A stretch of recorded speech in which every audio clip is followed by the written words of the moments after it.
आइए हम लोग क्या करते हैं, अब संक्षारण को समझने की कोशिश करते हैं। संक्षारण क्या होता है, आइए इसे हम लोग क्या करते हैं, इसे समझते हैं।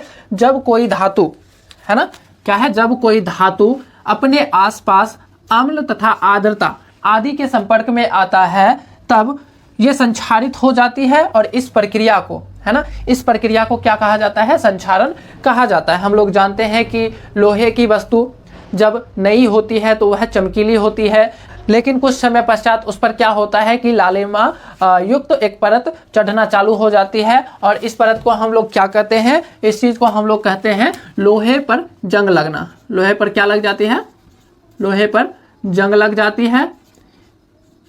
यदि हम बात करें किसी अन्य धातु की, तो हम लोग जानते हैं कि जो तांबा होता है ना, क्या होता है, तांबा, उस पर एक हमारे घरों में क्या होता है, तांबे का बर्तन होता है। यदि उसे थाली होती है, पूजा करने वाली थाली होती है, यदि उसे कंटिन्यूअस क्या है कि साफ रोज के रोज नहीं किया जाता है, तो क्या होता है कि उस जो वह जो तांबे की जो पात्र है ना, उस पर जंग लगना चालू हो जाती है, उस पर एक अलग से परत चढ़ना चालू हो जाती है। और वह जो परत होती है वह हरी रंग की होती है। कैसी होती है, हरी रंग की होती है। और यदि हम बात करें चांदी की, है ना, चांदी, तो चांदी पर जो है वह चांदी का संक्षारण होता है, वह किस रंग का होता है, वह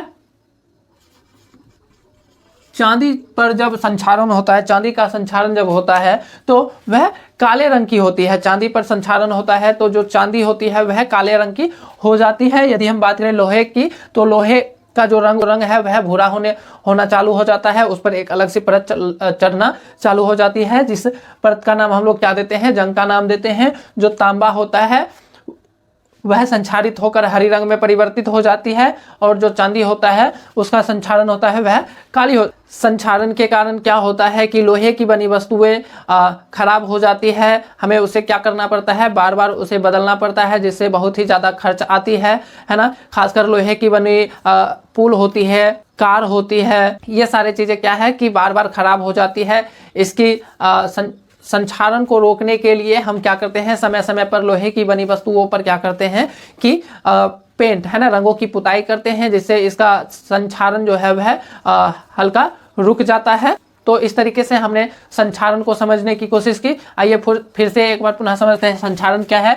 जब कोई धातु अपने आसपास अम्ल तथा आर्द्रता, है ना, अम्ल और आर्द्रता आदि के संपर्क में आती है तब यह संक्षारित हो जाती है ना। इस प्रक्रिया को संक्षारण कहते हैं।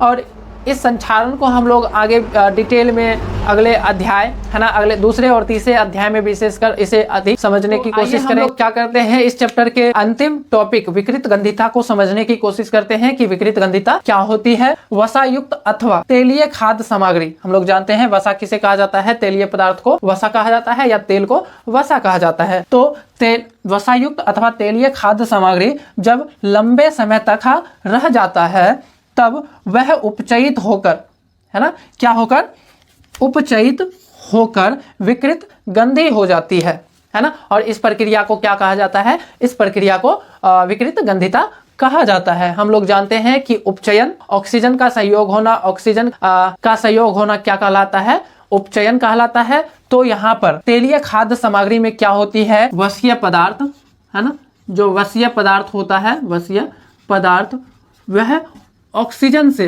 है ना, ऑक्सीजन से अभिक्रिया करता है, ऑक्सीजन से अभिक्रिया करता है, और ऑक्सीजन से अभिक्रिया करने के पश्चात वह विकृत गंधी हो जाती है। और इस प्रक्रिया को हम लोग क्या कहते हैं, इस प्रक्रिया को हम लोग विकृत गंधिता कहते हैं। और इसे हम लोग अच्छे तरीके से समझते हैं। हम लोग जानते हैं कि हम लोग चिप्स खाना बहुत ही ज़्यादा पसंद करते हैं, है ना। चिप्स के पैकेट की यदि हम बात करें तो उसमें क्या है कि 5 रुपए के चिप्स के पैकेट में केवल 5-6 ही उसमें चिप्स हुआ करती है, बाकी उसमें क्या है कि बाकी उसमें गैस भरी होती है। तो यदि हम उस चिप्स की पैकेट की बात करें तो उस चिप्स के पैकेट के अंदर से ऑक्सीजन गैस निकाल ली जाती है ना। क्यों निकाली जाती है, क्योंकि वह क्या है कि जो चिप्स होती है वह तेलीय पदार्थ है और वह ऑक्सीजन से अभिक्रिया करके, है ना, धीरे धीरे क्या होगी, वह उसका स्वाद बदल जाएगा, गंध उसमें गंध आना चालू हो जाएगी और वह विकृत गंधी हो जाएगी और उस प्रक्रिया को हम लोग क्या कहेंगे, उस प्रक्रिया को हम लोग विकृत गंधिता कहेंगे। और इसीलिए क्या है कि वह चिप्स जो है वह खराब ना हो, इसलिए हम लोग क्या करते हैं कि उस चिप्स के पैकेट से ऑक्सीजन गैस को निकालकर उसमें एक हल्की गैस नाइट्रोजन गैस को डाल दिया जाता है ना। किस गैस को डाला जाता है? Nitrogen gas. नाइट्रोजन गैस, यह गैस क्या होती है? कम सक्रिय होती है। क्या होती है? कम सक्रिय होती है, जिससे यह क्या है कि उस तेलीय या खाद्य पदार्थ यानी कि वसीय पदार्थ से जो है अभिक्रिया नहीं कर पाती है और हमारा जो चिप्स है या जो हमारा जो खाद्य पदार्थ है वह लंबे समय तक चलता है। तो इस तरीके से हमने यहाँ पर क्या है कि विकृत गंधिता को समझने की कोशिश की कि विकृत गंधिता में क्या होता है कि जब कोई खाद्य पदार्थ लंबे समय तक बाहर रह जाता है तो वह क्या होती है, ऑक्सीजन से अभिक्रिया करके विकृत गंधी हो जाती है और वह क्या होता है कि उसका स्वाद और गंध जो है वह बदल जाता है और ऐसी प्रक्रिया को हम लोग क्या कहते हैं? विकृत गंधिता कहते हैं। तो इस तरीके से हमने इस चैप्टर को बड़े ही आसानी से समझने की कोशिश की। आशा है कि आप लोगों को यह जो चैप्टर है रासायनिक अभिक्रिया एवं समीकरण समझ में आज जो पहला चैप्टर था रासायनिक अभिक्रिया एवं समीकरण, इस चैप्टर के अंतर्गत आने वाले हम लोगों ने सभी टॉपिक को पढ़ चुका है। आइए उनसे रिलेटेड कुछ है ना विस्थापन, द्विविस्थापन, उपचयन, अपचयन, इनसे रिलेटेड कुछ यहाँ पर प्रश्न दिए गए हैं, इन्हें हल करते हैं। जो पहला प्रश्न दिया गया है वह है, जब लोहे की कील को कॉपर सल्फेट के विलयन में डुबोया जाता है तो विलयन का रंग क्यों बदल जाता है? जैसा कि हम लोगों ने क्रियाकलाप के माध्यम से समझा था कि जो लोहा है यानी कि फेरस, उसे कॉपर सल्फेट के विलयन में डुबोया जाता है, तब यह जो फेरस है अधिक क्रियाशील होने के कारण कॉपर से, है ना, कॉपर से अधिक क्रियाशील होने के कारण यह क्या करता है? कॉपर क्या है? कम क्रियाशील है फेरस की अपेक्षा, तो यह कॉपर को विस्थापित कर देता है और यह इसकी जगह पर आ जाता है, फेरस सल्फेट का निर्माण करता है और कॉपर को विस्थापित कर देता है। यह एक विस्थापन अभिक्रिया का उदाहरण है ना। तो इसका आंसर हम लोग किस तरीके से लिख सकते हैं कि यह विस्थापन अभिक्रिया का क्या है? उदाहरण है। इस अभिक्रिया में कॉपर सल्फेट के कारण, है ना, जो कॉपर सल्फेट के कारण विलयन का रंग नीला होता है ना। कॉपर सल्फेट के कारण क्या होता है? विलयन का रंग नीला होता है। जब इसमें कील डाली जाती है तब फेरस कॉपर सल्फेट से कॉपर को क्या करता है? विस्थापित कर देता है, फलस्वरूप विलयन का नीला रंग गायब हो जाता है। जैसा कि हम लोग जानते हैं कॉपर सल्फेट का जो रंग होता है वह नीला होता है और नीला किसके कारण होता है? नीला होता है कॉपर के कारण। और यहाँ पर क्या होती है? अभिक्रिया होने के पश्चात यहाँ पर कॉपर को विस्थापित कर दिया जाता है, जिससे क्या होता है कि वह जो फेरस सल्फेट है ना, जो कॉपर सल्फेट है उसका रंग नीला होता है और यहाँ पर कॉपर को विस्थापित करने के बाद फेरस सल्फेट का निर्माण होता है, जो कि जिसमें क्या है कि इसका नीला रंग जो है वह गायब हो जाता है। तो इस तरीके से यहाँ पर हम इस प्रश्न का आंसर इस तरीके से लिख सकते हैं। आइए अब हम लोग क्या करते हैं? अगले प्रश्न को यहाँ पर समझने की कोशिश करते हैं। तो आइए अब हम लोग क्या करते हैं? अगले प्रश्न को यहाँ पर हल करने की कोशिश करते हैं। जो अगला प्रश्न है, क्रियाकलाप 1.10 से भिन्न द्विविस्थापन अभिक्रिया का हमें क्या करना है? एक उदाहरण देना है। यहाँ पर हमने 3 उदाहरण ले लिया है इसे अच्छे तरीके से समझने के लिए।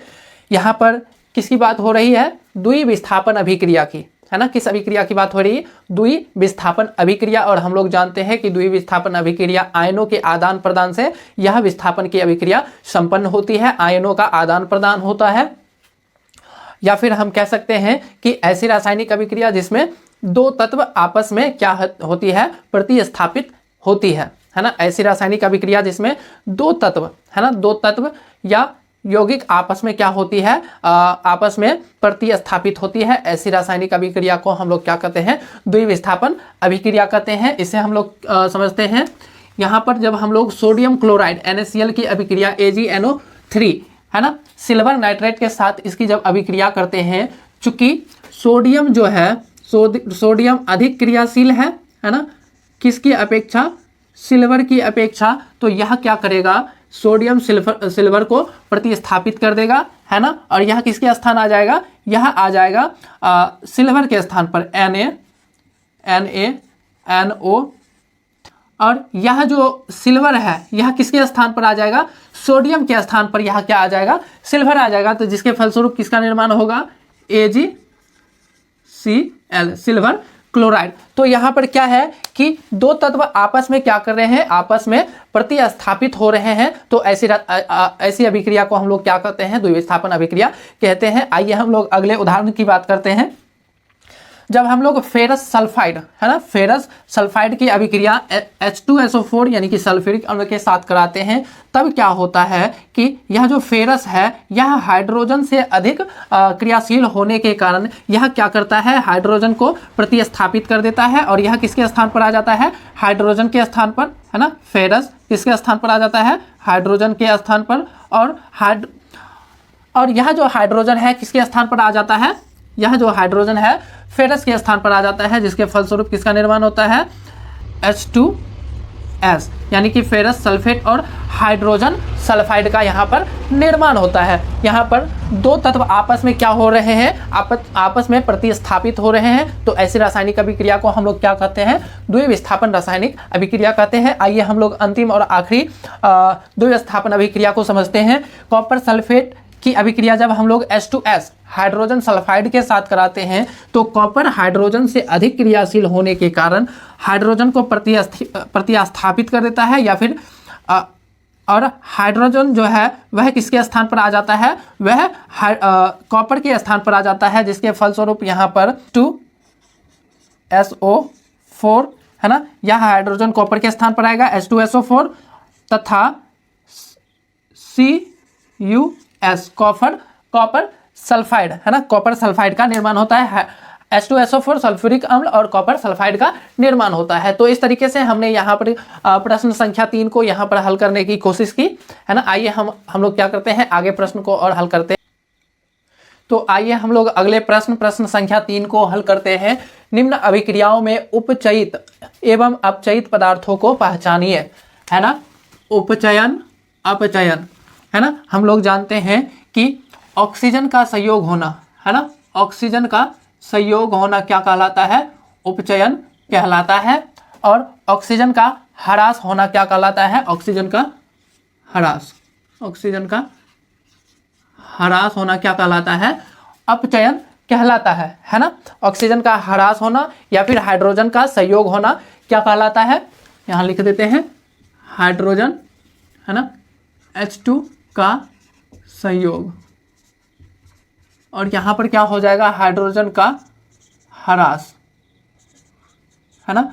तो जहाँ पर ऑक्सीजन का संयोग होगा या फिर हाइड्रोजन का ह्रास होगा उसे हम लोग उपचयित पदार्थ समझेंगे, और जिस पदार्थ में ऑक्सीजन का ह्रास होगा या फिर हाइड्रोजन का संयोग होगा उस पदार्थ को हम लोग क्या कहेंगे, अपचयित पदार्थ कहेंगे। तो आइए हम लोग जो पहला प्रश्न है, सोडियम की अभिक्रिया जब ऑक्सीजन के साथ कराई जाती है, सोडियम ठोस रूप में होता है, ऑक्सीजन गैसीय रूप में होता है ना। तो यह सोडियम ऑक्साइड Na2O के रूप में है ना, सोडियम ऑक्साइड जो कि ठोस रूप में होता है इसमें परिवर्तित हो जाता है। यदि हम लोग इस अभिक्रिया की बात करें तो जो सोडियम है ऑक्सीजन से अभिक्रिया करके सोडियम ऑक्साइड, यहाँ पर क्या है, संयोजन अभिक्रिया है ना। यहाँ पर कौन सी अभिक्रिया हुई है, संयोजन अभिक्रिया,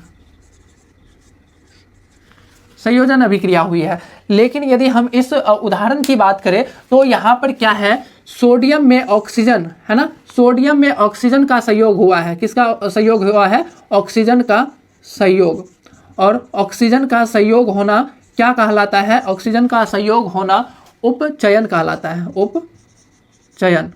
और किस पदार्थ का उपचयन हुआ है, तो है ना, किस पदार्थ का उपचयन हुआ है, तो सोडियम है ना, सोडियम का उपचयन, सोडियम का उपचयन हुआ है। किसका उपचयन हुआ है, सोडियम में ऑक्सीजन का संयोग हुआ है इसलिए सोडियम का उपचयन, यहाँ पर देख सकते हैं कि सोडियम का उपचयन हुआ है, उस पदार्थ का नाम बताना है। तो अगले उदाहरण की यदि हम अगले उदाहरण की बात करें तो कॉपर ऑक्साइड हाइड्रोजन गैस से अभिक्रिया करती है। कॉपर ऑक्साइड ठोस रूप में होता है और हाइड्रोजन गैसीय रूप में होता है। तो कॉपर ऑक्साइड हाइड्रोजन गैस के साथ रासायनिक अभिक्रिया करती है तो वह कॉपर है ना, कॉपर और जल में परिवर्तित हो जाती है, कॉपर और जल में परिवर्तित हो जाती है। कॉपर होता है जो कि ठोस रूप में होता है और जल लिक्विड के रूप में होता है। यदि हम यहाँ पर इस उदाहरण की बात करें तो यहाँ पर यदि हम बात करें तो जो हाइड्रोजन है वह कॉपर को विस्थापित करके जल का निर्माण करता है और कॉपर क्या होता है यहाँ पर विस्थापित हो जाता है ना। तो इस उदाहरण में यदि हम बात करें तो यहाँ पर क्या है, ऑक्सीजन का संयोग है, कॉपर ऑक्साइड में ऑक्सीजन है और अभिक्रिया होने के पश्चात यहाँ पर कॉपर में क्या है, ऑक्सीजन नहीं है। तो यहाँ पर यदि हम बात करें तो कॉपर में ऑक्सीजन का, है ना, ऑक्सीजन का क्या हुआ है, ह्रास हुआ है, ऑक्सीजन का ह्रास हुआ। तो ऑक्सीजन का ह्रास होना क्या कहलाता है, ऑक्सीजन का ह्रास होना अपचयन कहलाता है। क्या कहलाता है, अपचयन। और किस पदार्थ का अपचयन हुआ है, तो कॉपर का क्या हुआ है, यहाँ पर अपचयन हुआ है। यदि हम आगे इसे समझने की कोशिश करें तो यहाँ पर क्या है, अभिकारक में हाइड्रोजन है और उत्पाद में H2O यानी कि जल है। यहाँ पर यदि हम बात करें तो इसमें हाइड्रोजन में क्या है, हाइड्रोजन में ऑक्सीजन का संयोग हुआ है ना, हाइड्रोजन में ऑक्सीजन का संयोग, ऑक्सीजन का संयोग, है ना। अभिक्रिया से पहले क्या है, हाइड्रोजन है, अभिक्रिया के पश्चात क्या है, यहाँ पर हाइड्रोजन में ऑक्सीजन जुड़ा हुआ है, जल का निर्माण हुआ है। तो हाइड्रोजन का संयोग होना क्या कहलाता है, हाइड्रोजन का संयोग होना उपचयन कहलाता है, उपचयन, है ना। और किस पदार्थ का उपचयन हुआ है, तो हाइड्रोजन का यहाँ पर उपचयन हुआ है। तो इस तरीके से हम लोग इन प्रश्नों का उत्तर हमने लिखने की कोशिश की। आशा है कि आपको यह समझ में आ चुका होगा। आइए अब हम लोग क्या करते हैं, अगले अध्याय को समझने की कोशिश करते हैं। यदि आप लोगों को हमारे द्वारा बताई गई यह जो रासायनिक अभिक्रिया एवं समीकरण का जो चैप्टर है, यदि आपको समझ में आ रहा होगा तो आप लोग वीडियो को लाइक करना ना भूले, चैनल को सब्सक्राइब करना ना भूले और बेल आइकन को ऑन करना ना भूले।